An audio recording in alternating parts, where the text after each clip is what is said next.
Good evening ৰাইজ। মই হ'লোঁ মস্ত আচাৰ প্ৰেমিক, সেইকাৰণে যোৱাবাৰতো আমৰ আচাৰ বনাইছিলোঁ।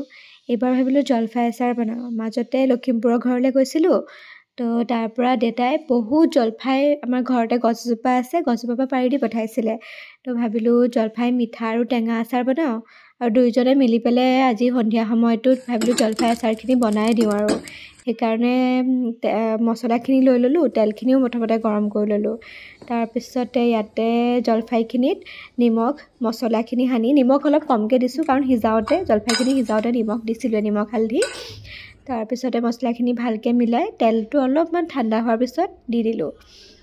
এইখিনি মোৰ মানুহজনে কৰি দিছে কাৰণ মই মানে এইবোৰ কৰাত বৰ বেয়া, চব পেলাওঁ তেল চেল য'তে ত'তে, সেইকাৰণে তেওঁ এইখিনি ঠিক ঠাক কৰি মেলি দিছে আৰু মই দেখাই দিছোঁ।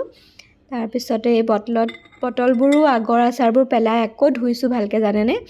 তাৰপিছতে এইখিনি আচাৰখিনিত তেল আৰু অলপ দিব লাগিব, এতিয়া অলপ কমিলে, এতিয়া আকৌ অকণমান দি দিম। এতিয়া মিঠা আচাৰ বনাবৰ কাৰণে যোনখিনি গুড় আনিছিলোঁ, গুড়খিনি কাটি পেলাই পানী দি অকণমান পগাই ল'লোঁ।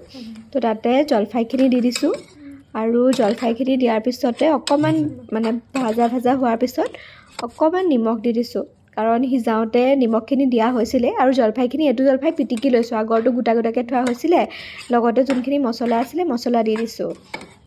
তাৰপিছত ভালকৈ লৰাই অকণমান ঠাণ্ডা হোৱালৈ ৰখি তেল অলপ দি দিছোঁ। যোনখিনি তেল গৰম কৰিছিলোঁ সেইখিনি ঠাণ্ডাই হ'ল এতিয়ালৈ, তো ঠাণ্ডা হোৱাৰ পিছত তেলখিনি দি দিছোঁ।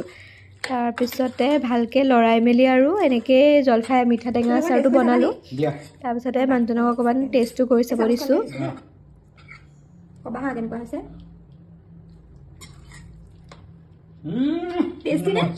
শুনিলে নহয়, ভাল হৈছে বুলি কৈছে।